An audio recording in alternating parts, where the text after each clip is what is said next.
घेतो बिचारा आपला.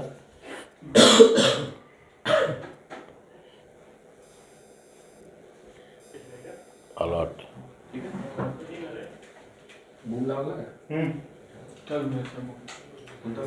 अच्छा तुषार आहे.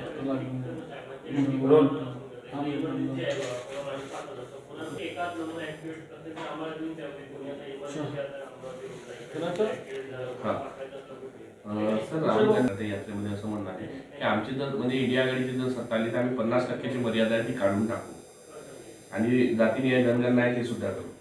नाही, त्याबद्दल राष्ट्रीय ओबीसी महासंघातर्फे आम्ही राहुल गांधींचं मनपूर्वक अभिनंदन करतो. आणि ही भूमिका राहुल गांधी मागील 1 वर्षापासून घेत आहे आणि सातत्याने घेत आहे. त्याच्यामध्ये ते जी कंटिन्युटी ठेवत आहे की जर आम्ही सत्तेमध्ये आलो तर या ओबीसी समाजाची जातनिहाय जनगणना संपूर्ण देशामध्ये करू.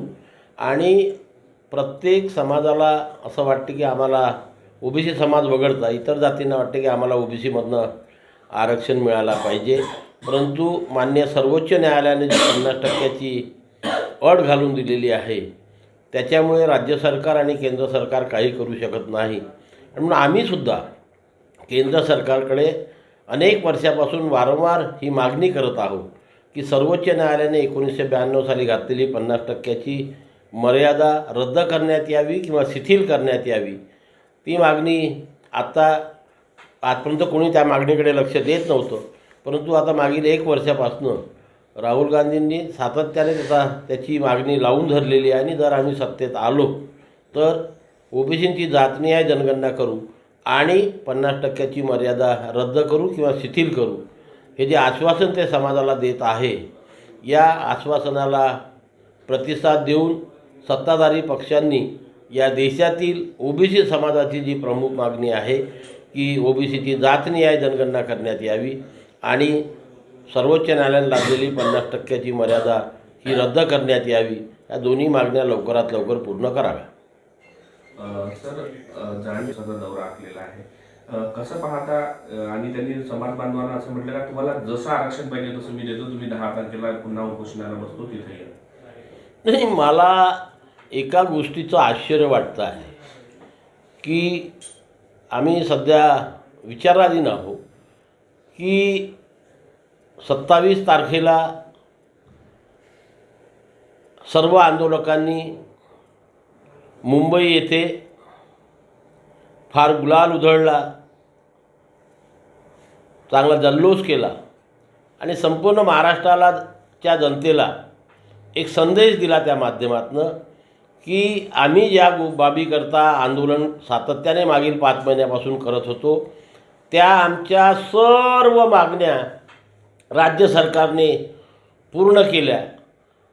आणि त्यामुळे हा आपला फार मोठा आनंदाचा दिवस आहे अशा प्रकारची घोषणा त्या ठिकाणी केली. आणि या राज्यातील सर्वच समाजामध्ये एक संभ्रम निर्माण करण्याचा प्रयत्न केला.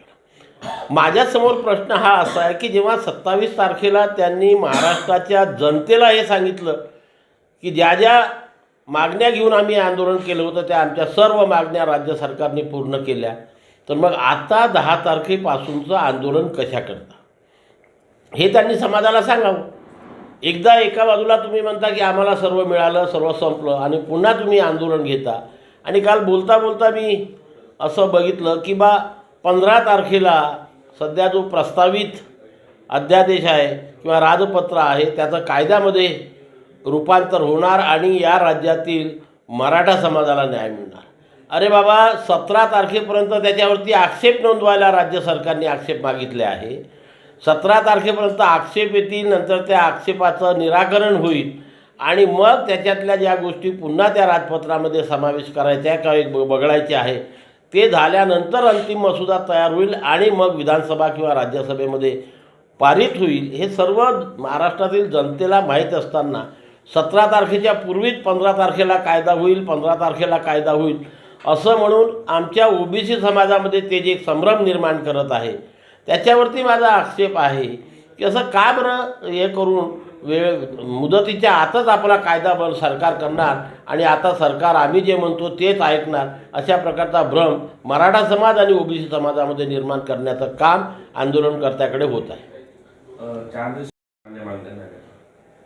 नाही, बरोबर आहे. मी सुद्धा तो प्रश्न केला की जर राज्य सरकारने मराठा समाजाच्या संपूर्ण मागण्या मान्य केल्या आणि संपूर्ण मराठा समाजाला न्याय दिला आणि संपूर्ण मराठा समाज हा आता ओबीसी झाला, तर मग राज्य मागासवर्गीय आयोगाच्या मार्फत जो सर्वेक्षण सुरू आहे ते इथंच थांबवायला पाहिजे. त्याच्या अहवालाची गरज नाही, तो अहवाल पटलावर घ्यायची गरज नाही, विधान परिषदेमध्ये चर्चा करायची गरज नाही.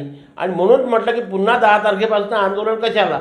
सरकारने सुद्धा समजा त्यांच्या पूर्ण मागण्या मान्य केल्या असं आम्ही गृहीत धरलं तर सरकारने आता याच्यापुढे सर्व थांबवायला पाहिजे. सर काटोलला सुद्धा तुम्ही तो काटोल तालुका